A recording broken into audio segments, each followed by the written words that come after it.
আমার তো সন্দেহ হইতাছে আসলে ও কি আপনাদেরই মেয়ে? বাবা, আপনি কি আগে কোনো বিয়ে করছিলেন সেই ঘরের মেয়ে, নাকি মা আপনি আগে বিয়ে করছেন ও সেই ঘরের মেয়ে? বলেন তো কেন আপনার এক চোখ দুই করতেছেন? আমার পরিচিত অনেক বিজনেসম্যান আমার ফ্রেন্ড আছে, তাদের সাথে কিন্তু আপনার বিয়ে করে দিতে পারে। আপনি এখনো চাইলে আপনার এই চাষা বসা হাজব্যান্ডকে ছেড়ে চলে আসতে পারেন। আপনি দেখছেন না আপনার ছোট বোনকে কি সুন্দর বিলাসবহুল জীবনযাপন করছে? আপনি চাইলে কিন্তু আপনিও বিলাসবহুল জীবনযাপন করতে পারেন। চুপ করো। শুধু টাকা থাকলে মানুষ হওয়া যায় না, মানুষ হতে হলে না ভালো ব্যবহারও জানা থাকা লাগে। তুমি আমার ছোট বোনের জামাই, সেজন্য বাইচা গেলা, না হলে তুমি যে কথা বলছো ঠাস করে তোমার গালে এখন আমি একটা থাপ্পড় লাগাই দিতাম। আমার মেয়ে জামাইরা, শোনো, তোমাদের শ্বশুর তোমাদের জন্য ঈদের মার্কেট করে নিয়ে আসছে। আশা করি তোমাদের সবার পছন্দ হবে।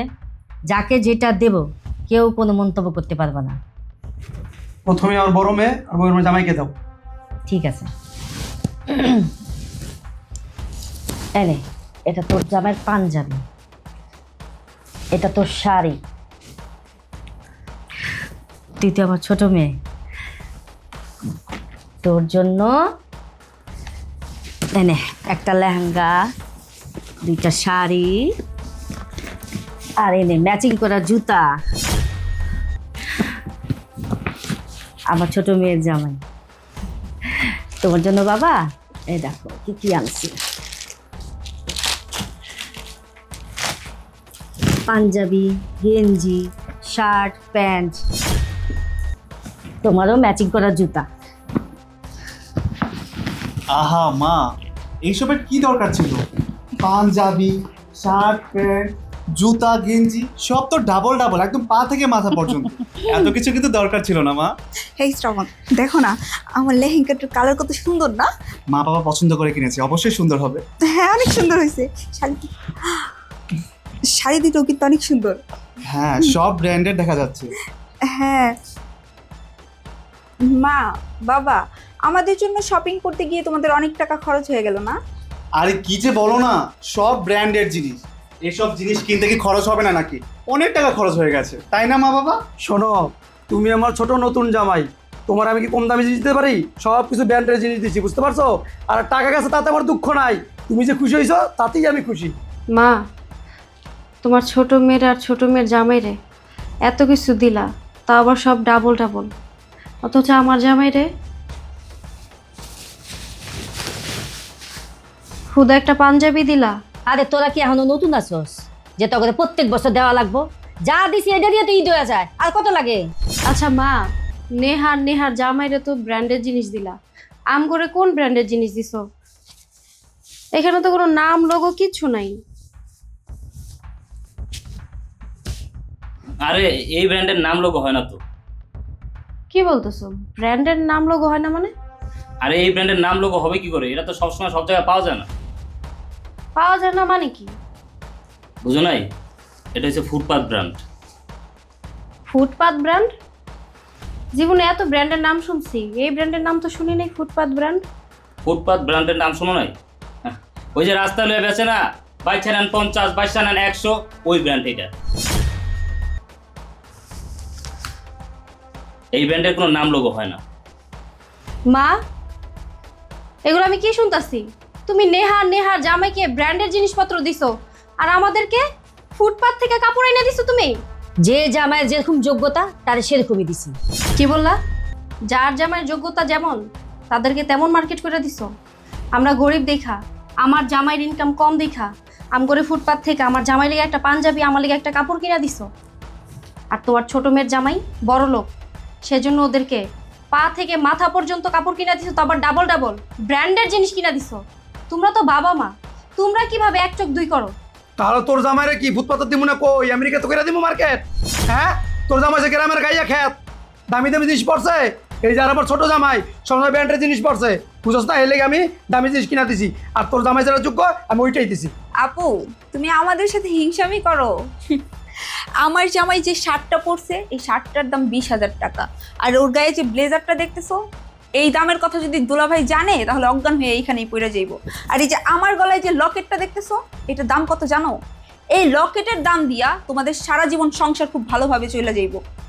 আমার জামাইয়ের সাথে কিনা তোমার জামাইয়ের তুলনা করতেছো। তোমার জামাই মাসে ইনকাম করে মাত্র 7,000 টাকা, আর আমার জামাই মাসে ইনকাম করে 7 লাখ টাকা। অতএব আমার জামাইয়ের সাথে কখনো তোমার জামাইয়ের তুলনা করো না। আর বাবা মা যার জামাইয়ের যেমন যোগ্যতা সেটা বুঝেই দিছে। আহা নেহা, তুমি কাদেরকে কি বলছো? এরা কি এসব বুঝে নাকি? গাইয়া খ্যাত। তবে নেহা, যাই বলো না কেন, তোমার বড় বোন মানে আপুর জন্য কিন্তু আমার খুবই কষ্ট হয়। উনি দেখতে শুনতে এত সুন্দরী, কিন্তু শেষ পর্যন্ত একটা চাষা বসাকে বিয়ে করছে। আব্বা, আপনি একটা চাষা বসার কাছে আপনার মেয়েকে কিভাবে বিয়ে দিলেন বলেন তো? আপু, এখনো কিন্তু সময় আছে।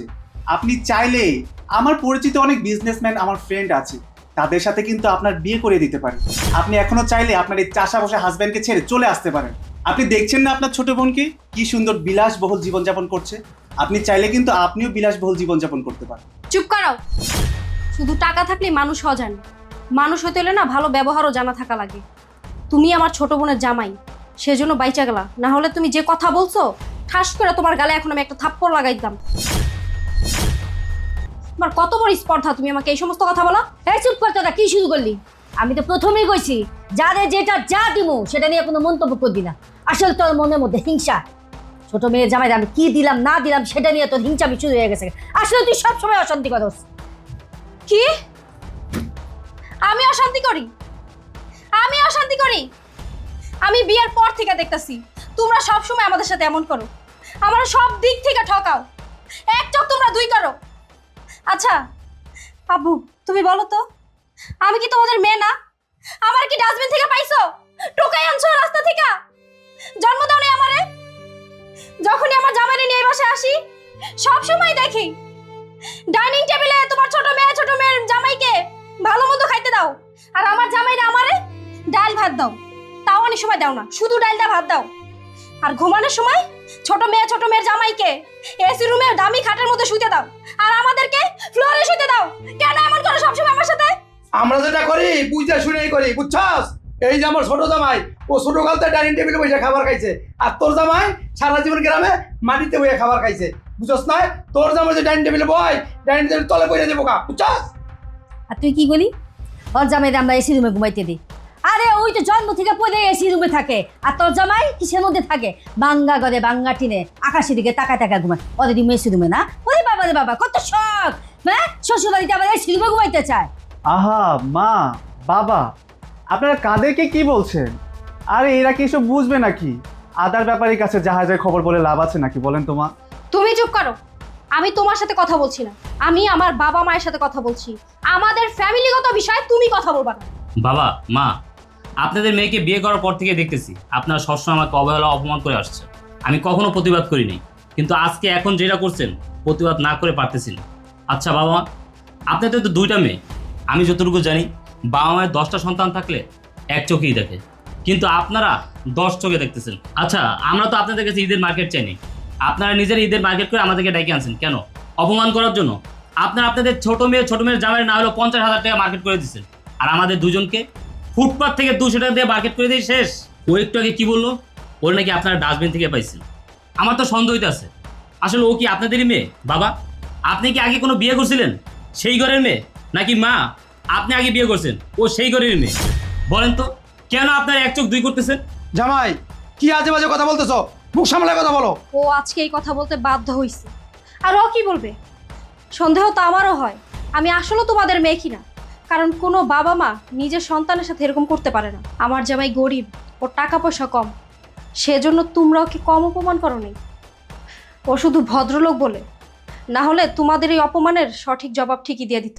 বুঝলে মা, বড় আপুর জামাইকে আর বড় আপুকে ফুটপাথ থেকে মার্কেট করে দিছো, আর আমাদের ব্র্যান্ডের জামা কাপড় দিছো। এই জন্য ওরা দুইজন জইলা পইরা সারখার হয়ে যাইতাছে।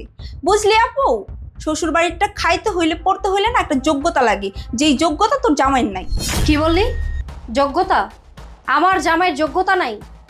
তোর জামাইয়ের যে কত যোগ্যতা আছে তা আমার ভালো করেই জানা আছে। আর সেজন্যই তো কিছুদিন আগে তোর জামাইকে ঘুষ খাওয়ার অপরাধে পুলিশে ধরে নিয়ে গেছিল। আমার জামাই ইনকাম কম থাকতে পারে, গরিব হইতে পারে, কিন্তু আমার জামাইকে কখনো পুলিশে ধরে নাই। ওর একটা মান সম্মান আছে, ওকে সবাই সালাম দিয়ে কথা বলে। আব্বা, আম্মা, আপনাদের সামনে আপনার বড় মেয়ে আমাকে যা ইচ্ছা তাই বলে অপমান করছে, আর আপনার এখানে দাঁড়িয়ে দাঁড়িয়ে সবকিছু শুনছেন, কিচ্ছু বলছেন না। আমি আর এক মুহূর্ত এখানে থাকবো না, আমি এক্ষুনি চলে যাব। আরে বাবাজি তুমি কই যাবা? দেখ তোকে যা দিছি এটা খুশি থাক, বুঝছস? এটা গ্যাঞ্জাম করিস না, ইফতারি কইরা যাইস গা। কি বললা? ইফতারি করে যাব? এত কিছুর পরও তোমরা ভাবলা কিভাবে তোমাদের বাসায় থাকবো আবার তোমাদের সাথে বসে ইফতারি করব? আজকের পর থেকে ভাববো আমার বাবা মা নাই, মারা গেছে, আর তোমাদের মার্কেট তোমাদের কাছেই রাখো। আমি আজকের পর আর কোনো দিনও তোমাদের বাড়িতে আসবো না। তোমরা আর কোনো দিনও আমার চেহারা দেখবে না। তোমরা তোমার ছোট মেয়ে আর ঘুষখোর জামাইকে নিয়ে থাকো। চলো।